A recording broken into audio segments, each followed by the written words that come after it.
belum pernah punya rumah. Dapat ya? Oke, teman-teman media, Pak Gabung terus mungkin. Jauh. Banyak guru Pak? Guru. Pasien kalau dengan 03. Itu siapa namanya? Yani. Nomor antrian 288 289 290. Silakan ke customer service. Terima kasih Pak Gub. Pak Gub yang baik, yang punya hati, dan Pak Sekda, Pak Dirut, PT Pasar Jaya. Kemudian ini ada dua adik saya, pimpinan DPRD, dua-duanya jagoan perempuan, ya. Dan juga ada Brando yang saya hormati. Tolong tadi surat buat Menteri Keuangan segera dibuat, tolong juga ditembuskan kepada kami, supaya kita perjuangkan bersama, karena itu bukan kewenangan kami. Supaya kalau berhasil pasti meringankan rakyat di sini. Yang kedua juga saya berterima kasih karena Bapak Gubernur menepati janji, walaupun sebenarnya tidak, ya, karena janjinya open house hari ini jam 2 siang. Tapi gubernur ini ingkar janji. Dia sudah buka dari jam 10 pagi. Tuh ya Pak Gubernur, tapi nggak apa-apa, itu ingkar janji yang bagus. Karena kalau baru buka jam 2, saya nggak kebayang ramenya kayak gimana. Jadi itu langkah strategis yang bagus. Kemudian saya ingatkan tadi kepada teman-teman Pemda dan DPRD DKI, ini jangan setengah hati, kawal sampai di ujung, jadikan percontohan. Tadi kita sudah sepakati penghuninya diutamakan masyarakat sekitar. Yang pekerjanya, tempat bekerja atau tempat usahanya jangan jauh dari sini. Kemudian ASN dengan berpenghasilan rendah, yang juga tempat kerjanya jangan jauh dari sini. Kemudian TNI, tadi saya lihat ada yang tinggal di Depok, tapi anggota dari Kodam Jaya. Jadi kalau bisa yang seperti itu tepat.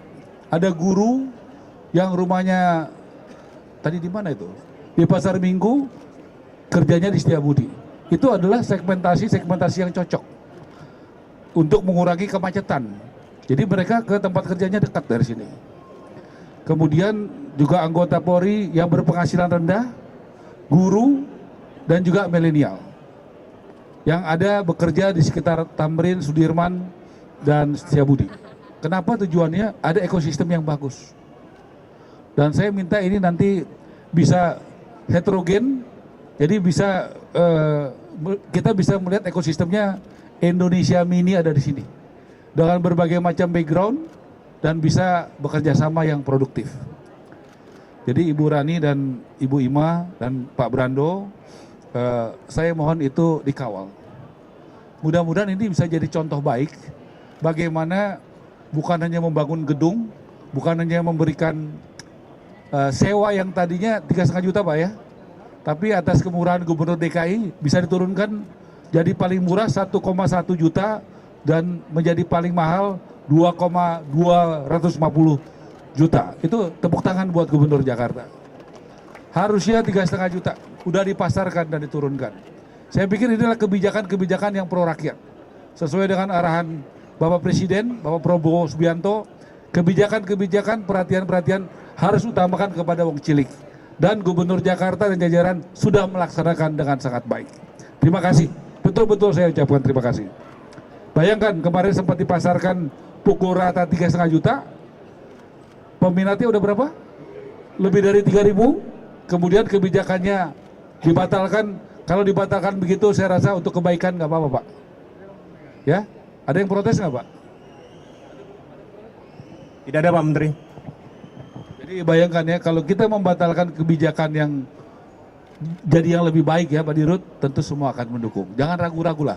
Kita harus, jangan ragu-ragu melakukan perubahan untuk yang lebih baik. Nah, dari sini juga saya mendapatkan masukan 128 unit itu bisa dapat dengan harga 1,1. Betul ya Pak ya? Tolong pilih betul-betul 1,1 juta ini adalah angka yang paling murah. Ya, bahkan kemarin di bawah angka 1,250. Nah, tolong pilih betul-betul yang berhak Pak. Tadi kita bicara soal kemiskinan ya, saya minta teman-teman di DPRD DKI mohon kalau boleh di sini juga nanti ada program meningkatkan naik kelas. Bagaimana di sini ada orang miskin dengan ekosistem yang baik, ada pembinaan yang baik, 2-3 tahun tidak jadi miskin lagi. Jadi kalau boleh ada suatu lompatan yang dilakukan di sini, ada program sehingga kita bisa merubah, membantu nasib warga DKI yang tadinya sederhana menjadi dia naik kelas. Jadi supaya nanti bansos-bansos di DKI kita bangga bukannya nambah tapi berkurang. Ya, dengan adanya program itu. Jadi kalau nanti ada tahun anggaran, betul Pak Sekda ya, jadi bansosnya bisa berkurang. Karena orang miskin di Jakarta berkurang. Nah itu yang harus kita lakukan menurut saya. Program-program, saya pikir DPRD DKI juga akan sangat bahagia kalau orang miskinnya berkurang. Contohnya jelas indikatornya, bansosnya berkurang nggak? Nah itu saya pikir tolong dipikirkan sama-sama ya. Dan tadi sudah sampaikan ada beberapa pasar. Di pasar mana aja Pak? Pasar Minggu, tolong mic-nya dikasih dong. Pasar Minggu, biar jelas suaranya. Satu Pasar Minggu Pak. Pasar Minggu 1 Pak. 2. Di Rusun Marunda, Nagrek sama Komarudin. Nah, kalau Pasar Minggu itu kan masih ada tanah sisa ya Pak. Jadi kita tidak usah merelokasi pedagangnya ya. Bisa Pak nanti Pak. Bisa. Jadi jangan sampai kita kasihan nanti kalau pedagang, biasanya kalau direlokasi, dibangun dulu, biasanya penghasilan turun Pak. Kalau ada tanah sisa, dia dibangun dulu, baru relokasi ke tempat sebelahnya Pak. Nah, tolong kita mindset kita tentang pembangunan yang berkeadilan, kita punya strategi, jangan dengan cara gitu malah membuat orang jadi penghasilan turun, jadi orang miskin baru Pak di Jakarta. Jadi kalau bisa kita membangun itu seperti Pak Gubernur, bagus sekali. Mau direlokasi di sekitar Ciliwung, sebelum direlokasi sudah ada tempatnya. Ini pikiran-pikiran maju ya dari Pemda DKI dan DPRD, saya pikir langkah maju. Kebanyakan dipindahin dulu baru dipikirin mau di mana penampungannya. Ini saya pikir langkah strategis bagaimana pembangunan yang berkeadilan. Saya rasa itu, mari kita bekerja sama lagi Pak ya. Mohon dukungannya buat kementerian kami untuk bisa membangun rumah rakyat di seluruh Indonesia dan juga kita pasti di Jakarta masih banyak yang membutuhkan.